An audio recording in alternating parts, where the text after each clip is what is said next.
সাকিব আল হাসান মাঠে যার উপস্থিতিতে লাল সবুজরা পেত বাড়তি রসদ। ব্যাট বলের হুঙ্কারে গর্জে উঠত পুরো গ্যালারি। সেই সাকিব আজ আন্তর্জাতিক ক্রিকেট থেকে যোজন যোজন দূরে।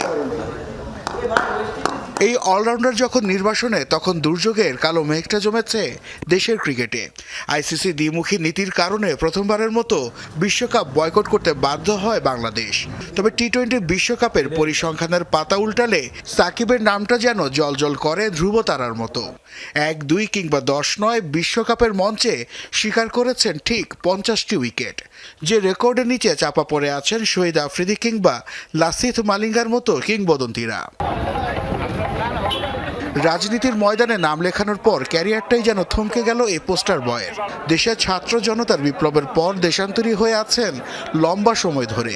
টি-20 ফেরিওয়ালা হয়ে বিশ্বের আনাচে কানাচে খেলে বেড়াচ্ছেন লিগ।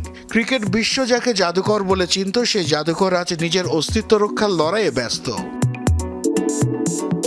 সাকিবহীন এই বিশ্বকাপে তার গড়া সিংহাসনটা আজ নড়বড়ে। ওয়ানিন্দু হাসারাঙ্গা কিংবা রশিদ খান, আধুনিক ক্রিকেটের এই দুই স্পিন জাদুকর শিকারের মতো ওত পেতে আছেন সাকিবের সেই 50 উইকেটের রেকর্ড নামের রাজ্যটিকে দখলে নিতে, যেখানে তাদের দুজনের ঝুলিতেই আছে 37টি করে উইকেট। ইতিহাস হয়তো বদলে যাবে, নতুন কেউ উঠবে চূড়ায়। তবে সাকিবের সে দাপুটে বিচরণ ভুলতে পারবে কি ক্রিকেট বিশ্ব? বাংলাদেশ এবারের বিশ্বকাপে নেই এই পোস্টার বয়ও। তবে নির্বাসন জীবন কাটিয়ে আলমারিতে তুলে রাখা সে লাল সবুজের গৌরবময় জার্সিটা আবারও গায়ে চড়াতে পারবেন কিনা সাকিব, তা হয়তো সময়ই বলে দেবে। সাকিব আল হাসান মাঠে যার উপস্থিতিতে লাল সবুজরা পেত বাড়তি রসদ। ব্যাট বলের হুঙ্কারে গর্জে উঠত পুরো গ্যালারি। সেই সাকিব আজ আন্তর্জাতিক ক্রিকেট থেকে যোজন যোজন দূরে। এই অলরাউন্ডার যখন নির্বাসনে, তখন দুর্যোগের কালো মেঘটা জমেছে দেশের ক্রিকেটে।